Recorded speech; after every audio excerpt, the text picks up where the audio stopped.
This is a clarinet tutorial of Taylor Swift's My Tears Ricochet, and this is the Taylor Swift Folklore Filter. Hi, I'm Jessica, and I love pop music and the clarinet, and I make these tutorials so that you can too. Great pop singers and great pop songs have a lot of great things to teach us about how to be musical, how to have a good tone, and how to get through the range of our instrument. They're also a great way to think about how your scales are applied in practice. I go through a lot of different things in these videos, and they're intended for people with a variety of experience levels. Feel free to skip around, jump over things, come back to things, take whatever is useful for you, and skip over whatever's not. Either way, I hope you have lots of fun exploring your instrument and thinking about all the great things that you as a musician have to share. To learn this piece, we're going to use our D major scale. I'm going to do the first octave and then the lower register. D major is going to use F sharp, this one, and this one. There's also an F sharp over here, and C sharp, which is C, with this pinky key here. And then you're going to use C sharp here, or C sharp, which is the same as our F sharp fingering, just with the register key. So it's going to be D, E, F sharp, G, A. When we get to B, you have two options for B. You can do this B on the right, which means you'll use this C sharp on the left, and then D. Or you can do A, this B on your left, and then this C sharp on your right, and then D. So I'll play both versions for you. It's good to know both, but you can pick one for now to practice.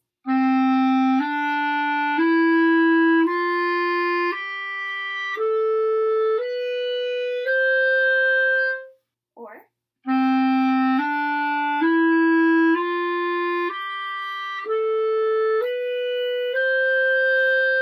we are going to need to go below our scale. This is the lowest D we can play on our instrument, so we can't start any lower than that. So I'm just going to do that scale backwards, and we've already gone over some of the notes we're going to need. F sharp down here, and C sharp right here.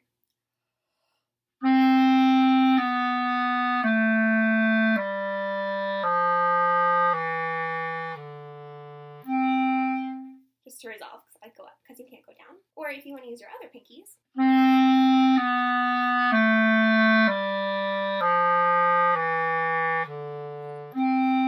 We're ready for our second octave of our D major scale.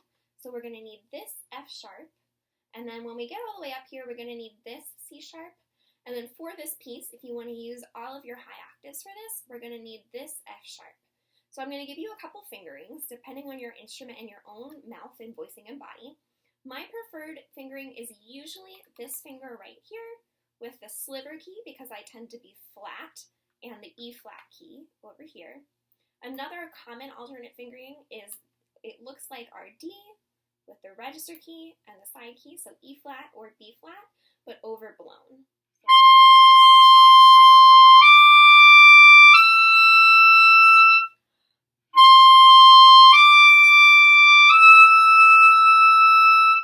To be sharp if I use this fingering, and flat if I use the basic F sharp fingering, which is just this and the E flat, so I add this sliver key right here.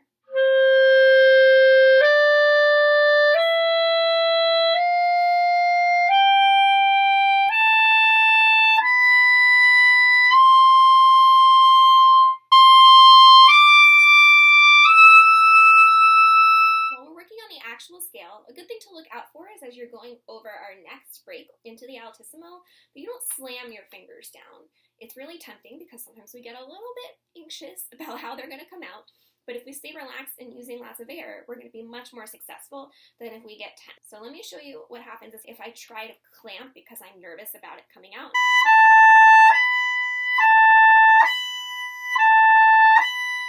And I didn't change my air. I get a little bit of an accent if I slam my fingers down, even though my air is just as good as when I did my really smooth, soft fingers. So don't go crazy with this, but if you're doing a really good job of keeping your air support constant and you're still not having it sound smooth, it's just that they're too tense and pushing too hard. So we're going to start with learning the verses. The melody for the verses repeats every time the verse comes back. So once you learn this part, you'll be ready for the whole rest of the song except the chorus and the bridge.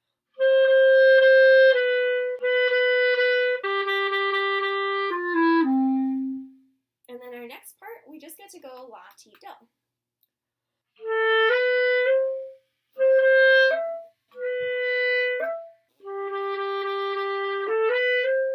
The important part of that, though, is that that we're decrescendoing and releasing the end of that D, and that's a pattern we're going to see a lot musically in this piece. It's not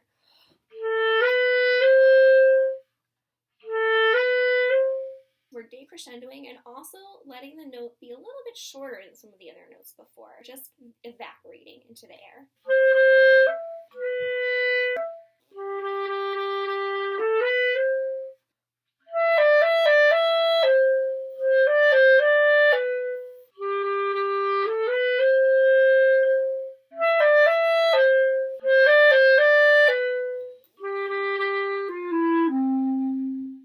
And if you'll notice, we're going all the way down back to our do, and now we're at our chorus.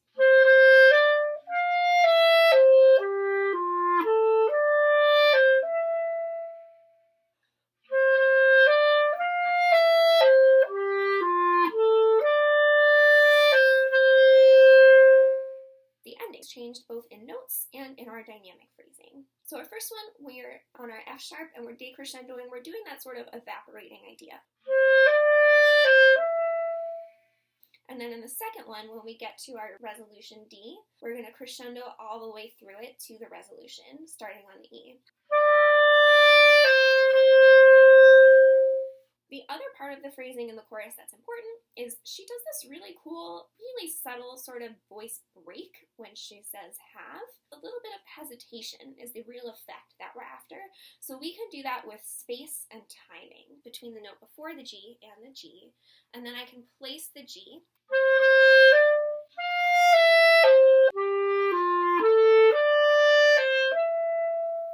And then the next part of the chorus.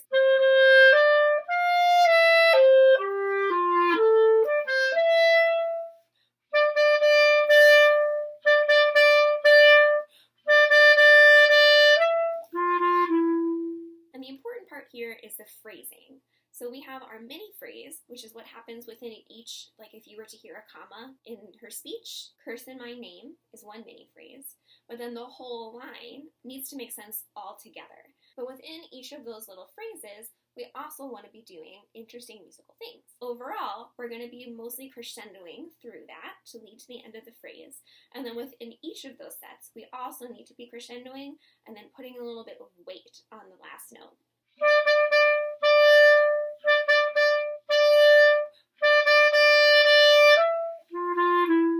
The second set of these is louder than the first set. Then when we back away on the third one, it makes that backing away, even though we've heard that a million times by now in this song, that much more effective because we've been building to it and suddenly it drops away from us. And then now we're at our bridge. Everyone loves a good Taylor bridge. So we've seen most of these notes before, and really a lot of these musical ideas before. And that's, I think, what's so brilliant about this is we haven't gotten a ton of drastically new information here, but it feels that way because it's presented in such a good musical way.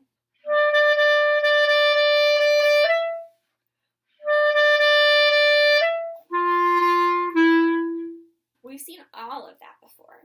And what I like to play with here is thinking about going to the lower register. Taylor's voice, when she goes into that bottom register, is such a rich timbre. As much as I'm sad because I can't sing the low when she does it, I do really enjoy when she goes there. It feels different if you change registers on both Just Not Home and In My Blood, or do the second version, In My Blood, lower than the first one.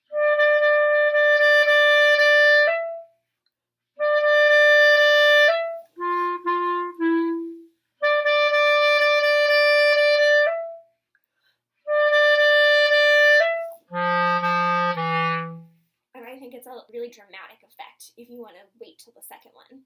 But I do love the timbre, so if you want to do it on both, I think that's also super effective.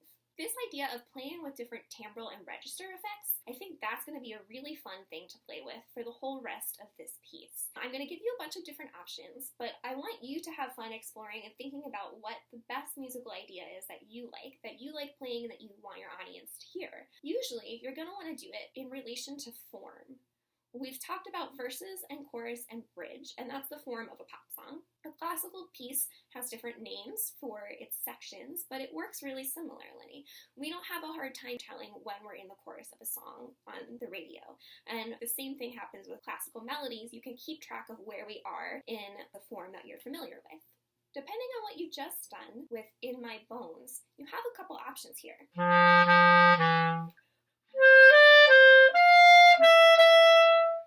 Or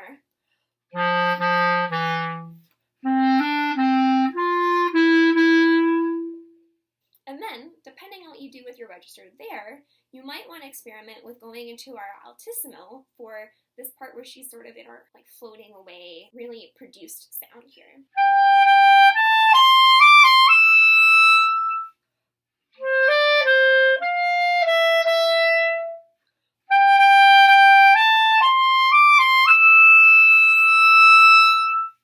So if you'll notice, I did not get soft the way that she did. When you're singing in this higher range, it's a lot easier to get softer than it is to get soft on the clarinet. But I don't think we have to. If you want to work on your piano dynamic altissimo and having a good sound, go for it. But I think to get the effect we want, I was most successful when I thought about blowing lots of air through these high notes, thinking about my sound quality and my phrasing. So I end up quite loud on these high notes, and I think that that's totally okay because we're getting the musical idea that we want, especially on the second one. I think it makes a lot of sense to do a little mini swell through that last high F sharp.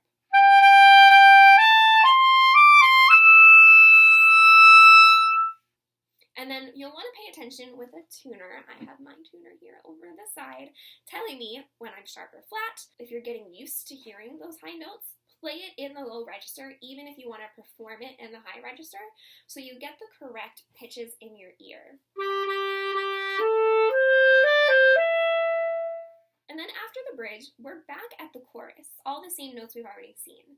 But this is, again, a really interesting time to be experimenting with our timbre, because when a chorus comes back after the bridge, it's always our most exciting chorus. We've been building to this moment the whole time. But when we're by ourselves in our room trying to get this effect, one of the tools that we have is changing register. And then the other main tool we have is our dynamics. Right after that really exciting timbral change that we've just had, Stolen Lullabies, we're now in a softer subduing that's preparing us to get really excited and louder for the rest of the chorus, but this part's going to be softer. You can do that.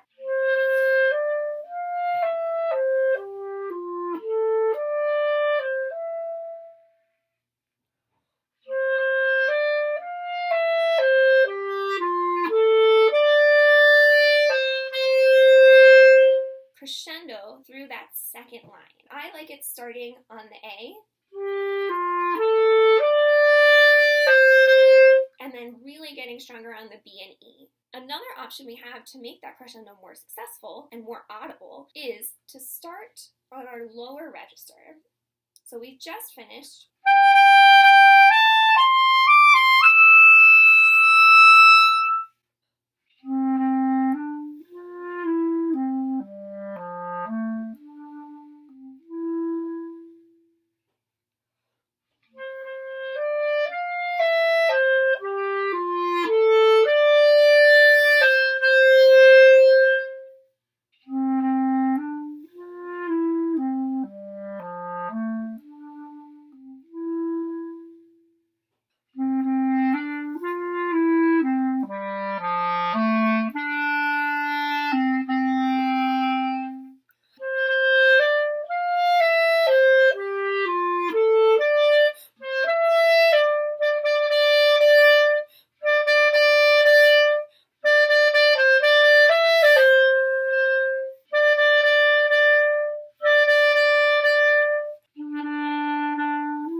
We can experiment with different registers at the end also. The opposite of what we've seen earlier, where we were really crescendoing through and building with those phrases, we're actually using them to back away and end. Shifting to a lower register helps release that intensity. But a low register down here has its own sort of intensity, so commit to using that register to convey the idea that you want. So we can even look at the form if you pull up the lyrics on your computer, which I'm doing right now. Most lyrics websites will separate them into the chorus, bridge, and verse just to make it easier for you to keep track of. A really clear place to want to mark a change in the music is between the chorus and the bridge, and between the bridge and the last chorus, or in the middle of the bridge to help the bridge grow.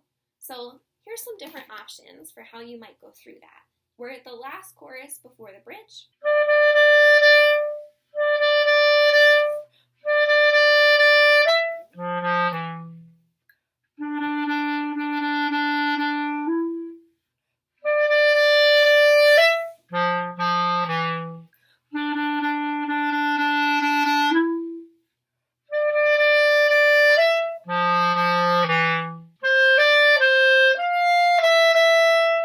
Here's another option.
So there's a lot of varieties. There's probably unending variations of when you want to change registers. So I don't want you to feel limited by the ones I happen to record, and record yourself. Listen back and see which registers you like. You might decide, that was super effective, I'm a genius. You might decide, okay, that just wasn't as effective as I thought it was. Recording yourself should be fun. I love to know what I sound like. And if I do something that doesn't sound good in a recording, I'm just gonna change it. Otherwise, don't forget to keep using great air quality. I hope you have lots of fun exploring Taylor Swift's My Tears Ricochet.